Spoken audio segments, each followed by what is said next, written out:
Hai, Assalamualaikum. Oke, welcome back to my YouTube channel, The Lazy Bones. Oke, selamat pagi guys. Hari ini kita mau bahas bagian parts of speech atau dasar-dasar bahasa Inggris yang nomor 3, yaitu adjective. Kalau kemarin kita udah bahas pertama kedua, yaitu pronoun, kata ganti sama noun, kata benda. Linknya di atas, silahkan diklik. Nah, sekarang kita nomor 3, yaitu adjective. Ya.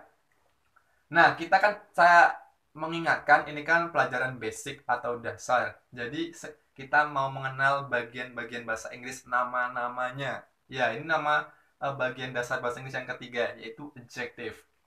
Adjective dan sekalian kita belajar basic noun phrase. Agak saya bingung. Nanti kita bahas.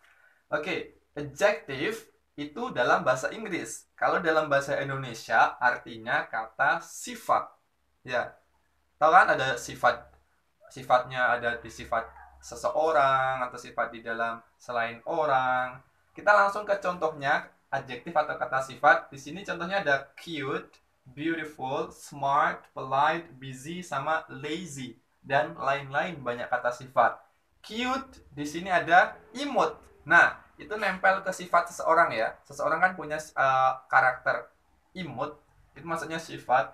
Beautiful, cantik, smart, pandai, polite, sopan, busy, sibuk, sama lazy, pemalas. Ya. Nah, nanti di sini nanti adjektif itu kalau dalam sebuah kalimat tuh posisinya di mana. Nah, biar nggak bingung kita bahas, walaupun belum belajar rumus ya, tapi kita perkenalan aja sambil ngasih tahu di mana posisi kata sifat. Oke, kalau dalam sebuah kalimat bahasa Inggris itu ada dua kalimat. Ada kalimat nominal sama verbal. Nah, kita bahas yang kalimat nominal. Kalau nominal itu rumusnya subject to be. To be itu kata kerja bantu kayak is, are, dan lain-lain. Plus three complements. Three complements itu ada noun, adjective, sama adverb. Nah, jadi nanti adjektif itu letaknya setelah to be di sini, di tiga complement ini. Jadi tiga complement isinya tuh salah satu dari adjektif, noun, atau adverb, kata keterangan. Nah, adjektif nanti posisinya tuh di sini setelah to be. Oke, kalau subjek udah tahu ya isinya I, you, we, they, she, he, it. I pasangannya am, you, we, they pasangannya are, she, he, it pasangannya is. Oke, contohnya subjeknya kita pakai he, dia laki-laki. To be-nya pasangannya he itu adalah is. He is. He is lazy. Lazy itu pemalas. Nah, he sebagai subjek, is sebagai to be, lazy di sini sebagai adjektif atau kata sifat. Jadi lazy ini mensifati he, bahwa dia laki-laki adalah pemalas. Gitu ya. Itu jadi posisinya kalau di kalimat nominal itu setelah to be, lazy, dan bisa lain-lain. Nah, sekarang kita ke kalimat verbal. Kalimat verbal itu verbnya biasanya asli, verbnya bukan to be, nggak ada to be-nya. Nah, contoh rumusnya subject, verb, object. Nah, nanti posisinya kata sifat dalam kalimat verbal itu bisa di subjek maupun di objek. Nah, bisa di subjek ataupun di objek. Tapi kalau di kalimat verbal, adjektif itu tidak bisa berdiri sendiri. Harus ada noun atau kata benda yang disifati. Kalau di kalimat nominal kan lazy bisa berdiri sendiri nih. Kalau di sini verbal nanti lazy nggak bisa berdiri sendiri di subjek atau di objek. Contohnya, a lazy boy plays games every day. Ya, kita analisis dulu. Yang di sini itu a lazy boy itu sebagai subjek. Terus plays itu sebagai verbnya, kata kerja. Games itu objek. Kalau ini adverb ya, keterangan waktu. Nah, subjeknya kan a lazy boy. Nah, di sini lazy itu nggak bisa berdiri sendiri. Ada boy atau kata benda. Dia laki-laki ya, dia anak kecil lah. Itu kan kata benda. Nah, itu lazy mensifati bendanya. A lazy boy, seorang anak pemalas, plays, bermain game setiap hari. Ya, nanti jadinya kalau di subjek maupun di objek, adjektif itu tidak bisa berdiri sendiri. Intinya begitu. Nggak usah bingung, perkenalan aja ini. Nanti ada di video lain membahas tentang masalah itu. Terus, nah, ini udah untuk adjektif kata sifat penempatannya.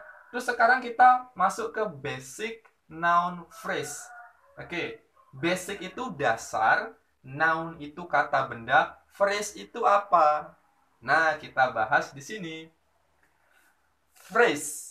Phrase itu susunan kata yang bermakna dan tidak berpola subjek verb. Susunan kata yang bermakna dan tidak berpola subjek verb.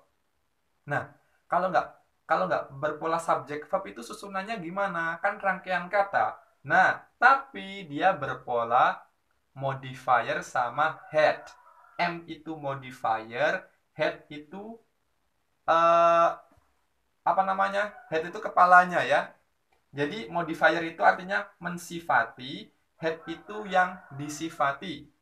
Dan nanti noun-nya ini sebagai head atau kata bendanya, terus modifier ini sebagai adjektifnya yang mensifati kata benda. Kita langsung ke contohnya. Smart students, murid-murid yang pandai. Nah, di sini ada kata benda ya, noun. Di sini smart ini adalah adjektif. Nah, kalau student kan kata benda, jadi dia tuh noun kata benda sekalian jadi head. Head itu kepalanya, kepala yang disifati. Sedangkan smart itu kan sebagai adjektif, dia sebagai modifier atau yang mensifati.